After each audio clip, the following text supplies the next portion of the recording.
Hello there, inside the huddle with Chris Yates, Antonio Williams. Antonio Williams, great background, Nike, NBA scout, ESPN. You're really intrigued by this Michael Jordan documentary. And to be honest, I didn't realize that they filmed this in the 90s. It's taken this long to air. Were you kind of surprised that it's taken this long? I was a little bit surprised, but when you start looking at how Michael Jordan is in terms of being private, because even now with his shoe sales being what they are and the amount of notoriety that he has, he's still very private and doesn't do a lot of interviews, doesn't do a lot of press. Really? Yeah, he doesn't do a lot. He doesn't do a lot. Huh. So this is about as much sort of press and camera time that we'll get of seeing Michael. I am a little bit surprised, but at the same time, I'm not, given that this is sort of his MO, and the fact that he has so much impact from a branding standpoint that he probably doesn't need to say much. Right. And that's when you're talking about privacy. I heard an inside story that he would not allow cameras to film in his house. Did you hear about this? I did. So, Yes. so they Yes. basically rented out 3 houses in Florida, and he filmed in 3 different locations because he did not want his house being filmed. So Yes. that shows the privacy that he wants. No question. No question. And you know, we see it in the Last Dance as well, when he talks about saying that, and there was one particular instance wherein he was talking about all of the greatness that he amassed and all of the things that came with it. And he said, if I had to do it all over again, I don't know. So, Right. so that was very powerful and very telling when he said that. And when he said, when he was filming a commercial and he said, it's not enough to try and beat Michael Jordan for a day, try to do it for a year. Yeah. And you'll get a taste of what it's like for not only that weight that he carries, but as well the weight that the people that are close to him carry as well, because of the notoriety and that brand recognition and that powerful statement that is Michael Jordan. So there's a lot that comes with that for sure. Do you consider this a Chicago Bulls documentary or a Michael Jordan documentary? That's a good question. That's a good question. I think They it's have focused on other people in this documentary. yes, they are. And I think the parts of that they're focusing on the individual players themselves for the most part, because these players now get a voice, they get a chance.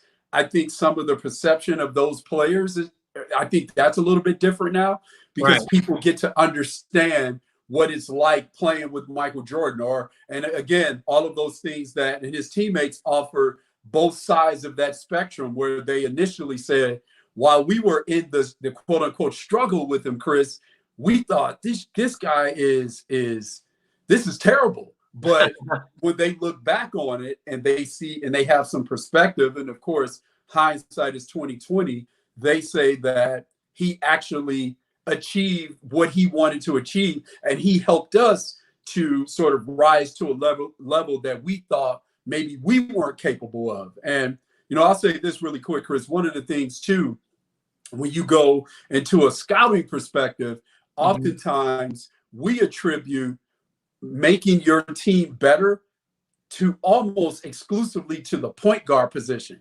because you control the tempo, you control the game. Okay. You have the ball in your hands. Well, people that play other positions can also help their team get better.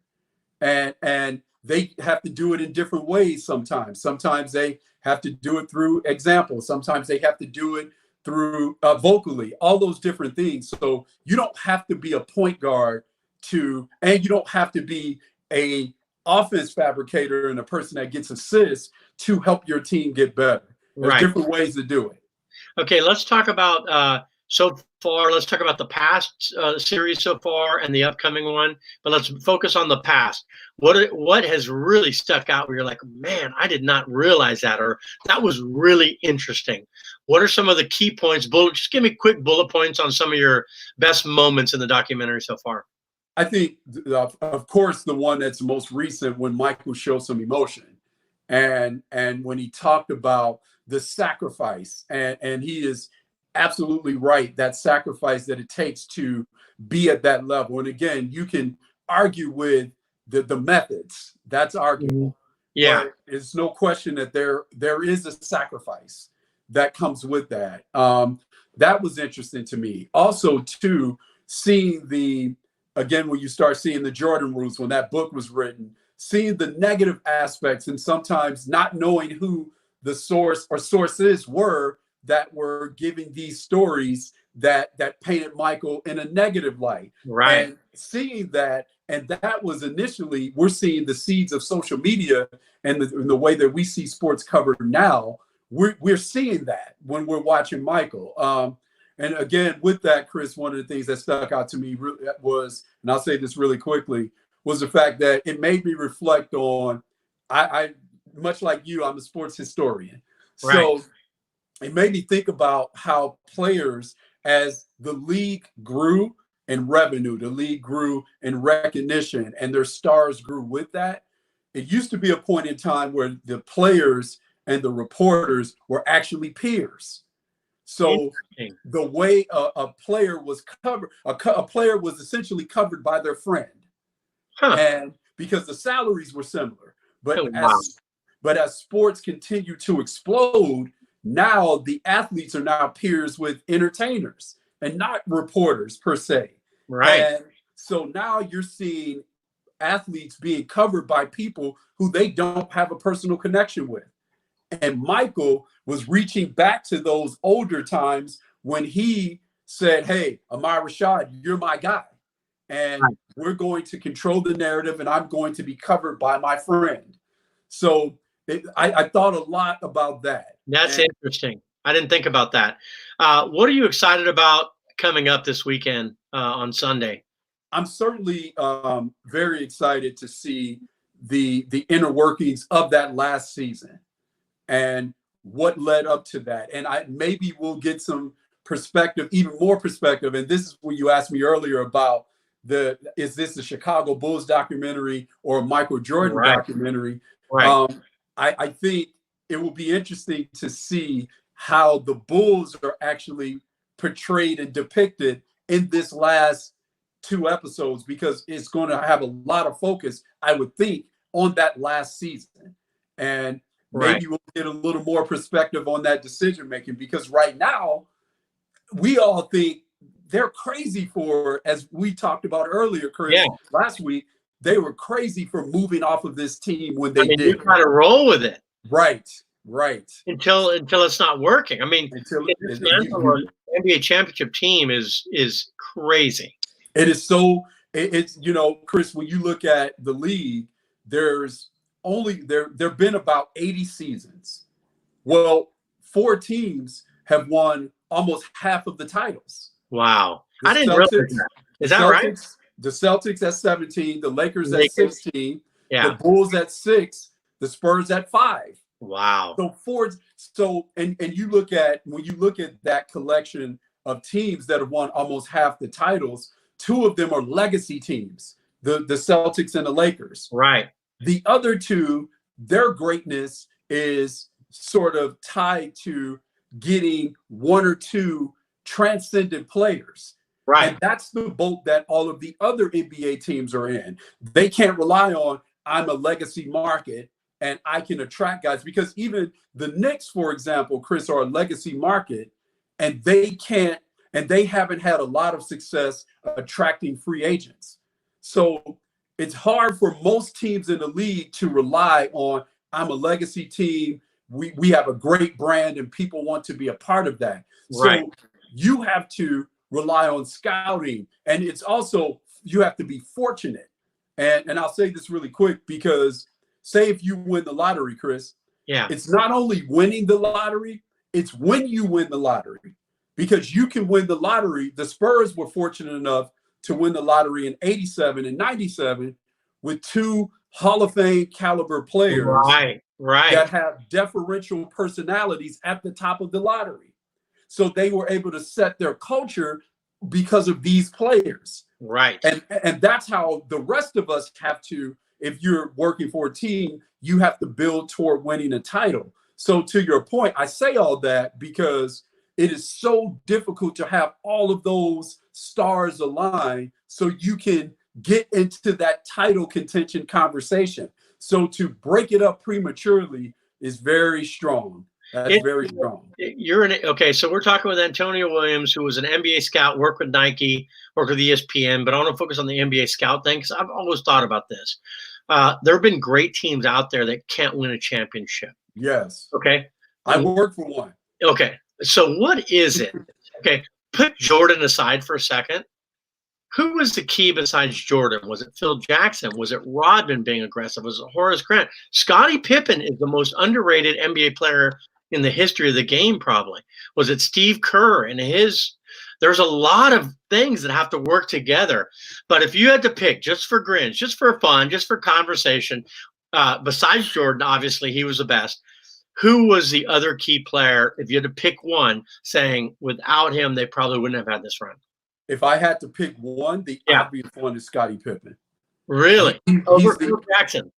It's Scottie Pippen because his emergence and Phil played an important role because he got Michael to really understand and buy into that team concept that Michael rode to success when he was at North Carolina, being part of a bigger team and taking your talents and leveraging those for something bigger than you. Right. So Phil was very important, but I would say the emergence of Scottie Pippen and all of those things that he went through, from the migraine when they were playing in the Eastern Conference Finals against the Pistons, his emergence. And when you start looking at, then when you look at the teams that they had to overcome on their way to the NBA Finals in the East, when they played the Knicks, well, Scottie Pippen was the quote unquote X factor, or the matchup that the Knicks really could not account for, because the Knicks were playing in the Jordan era. The Knicks were playing with two power forwards. It'd be Mason and Oakley, X-Men and Oakley, Mason and X-Men, Charles Smith and Xavier McDaniel. So there was no answer for Scottie Pippen. When Scottie Pippen was playing at his best, there was no answer for him. So if Jordan wasn't around, let's just pretend fantasy world, would Scottie Pippen be viewed as one of the greatest players in NBA history? You know, I don't think so, because I think that comes with winning. Okay. But that first year that he played without Michael, he led the Bulls in scoring, assists, rebounds, blocks. No, I'm sorry, steals and minutes played. He led the team in 5 categories. So he was playing at an MVP caliber level. Okay. And Olajuwon, I believe, actually won the MVP that year. Yeah. But you can make a strong case that Scottie Pippen should have won the MVP that year. And they came within a phantom foul call to possibly going to the Eastern Conference Finals again without Michael Jordan. Wow. And now the next year, they sort of came back to earth a little bit more. But his emergence, and Michael said that, I know it's so easy to say that. And if we were talking about more than one player, I could deep dive and find other players. But Scottie Pippen's emergence and the things, because the other thing, and let's compare this to Kobe a little bit. I'll say this really quickly, Chris. So when Phil Jackson coached Kobe Bryant, he asked Kobe Bryant to wear 2 hats, be Michael Jordan and also be our best facilitator, be Scottie Pippen. Wow. So Kobe did both. And having Scottie Pippen, that freed Jordan up. And I can say this as a point guard. Chris. It eventually takes a toll on you as a player to always have to be the initiator and the fabricator of the offense. Right. Sometimes you just want to be liberated and just let me just worry about scoring. Yeah, that makes sense. All right, so we're almost wrapping up here. Inside the Huddle with Chris Yates, Antonio Williams, his background, ESPN, NBA scout. And then I want to focus on one last question. Nike. You work with Nike. I mean, Jordan is the biggest brand Nike has ever had. Other brands have a chance. Is there any other athlete that can even touch him with his brand and with a corporation like Nike? Honestly, Chris, I think it'd be very tough. There's nobody. I mean, I think Tom Brady, maybe. even him, because the inherent disadvantage that Major League Baseball, the NHL, the NFL, the inherent disadvantage that they have is all of their players wear some sort of headgear or they wear pads. Right. So the way that you see them in public is not the way that you would see them on their respective playing fields or the ice. So with that being said, a basketball player, the way that you see them in the game, the way that you see them sitting on the bench is the exact same way you would see them if they were walking down the street. So not only is Michael Jordan, so not only is Michael Jordan so recognizable, so is Judd Bushler, so is Will Perdue, so is Bill Wennington. All of these, but the Bill Wennington of the NHL, or the Bill Wennington of the Dallas Cowboys, may not be as recognizable as he is because he can walk or down the street, and unless you're a diehard Dallas Cowboy fan, sure you know who Dak Prescott is, sure you know who Zeke Elliott is, but you may not know who that ancillary player is. Right. And and I'll say this quickly as well, Chris. I was in the airport last summer, and my wife, my daughter, and myself, we were in the airport, and we saw Zeke Elliott. We were flying to St. Louis and saw him because that's where he's from. And I said to my wife, there's Ezekiel Elliott right there. And he was in the airport. This is arguably the best running back in the NFL, and people left him alone because we are in Dallas and people didn't know who he was. Right. And could you, if you juxtapose that now, could you imagine Luka Doncic being in the airport right now? And because he's so recognizable, or Dirk? There's no way. There's no way. So I didn't think about that with the pads and all that stuff. Right. Interesting conversation. Let's do it again next week to wrap it up. Is this the last weekend? These are the last 2 episodes. Yes. Last 2 episodes. Okay. I wonder what we're going to do after this. I don't know. We'll do some other stuff. We'll talk about all kinds of stuff. We got to get sports going again, though. That's no question. And it'll be interesting if they do sports NBA. What do you think about that? That's an interesting question I want to ask you. Do you think the NBA should do a game without fans? I think there are a couple of things that work here, Chris, in my estimation, as to, of course, they want to bring the game back for the fans and us that love the game so much. But the NBA faced an interesting situation at the beginning of the year. There was some controversial tweets that went out earlier in the year that were associated with Daryl Morey, the GM of the Houston Rockets. That's right. And with those tweets, China decided to almost abruptly halt their partnership with the NBA. And they stopped showing the games on television. There was some marketing that was removed. And this happened while the Rockets, I believe the Rockets and the Lakers were actually in China to play some games. Right. I remember that. Right. And so with that, there was a loss of revenue there. And now with the situation that we have now, this unfortunate situation, there's a loss of revenue here. Mm-hmm. So, and this is very unique to the NBA because right now, Chris, they would own the sports calendar because it's too early in baseball season for the mainstream sports fan to really pay, not you and I, but the mainstream sports fan to pay attention to baseball. It's too early in the season. Yeah. And so it would be all about the NBA playoffs right now. And so with that being said, when you look at this from a branding and a partnership perspective, the NBA actually is charging a premium for their partners to do advertising right now because they would be in a normal time of the world.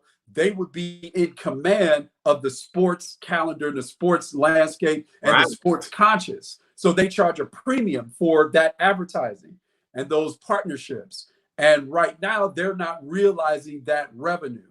Mm-hmm. So yes, of course, we want to bring the games back because the players want to compete. Us as fans want to watch it. But there are also some bigger stories as well that are leading to these decisions that I believe. Okay. Antonio Williams, always great insight, former ESPN, Nike, and NBA scout. I appreciate your time, your insights. And we'll do it again next week. Anybody that wants to watch again, thank you for watching. Thank you, Chris. I appreciate it. Stay healthy, stay safe. I appreciate it. Looking forward to doing it again. You got it.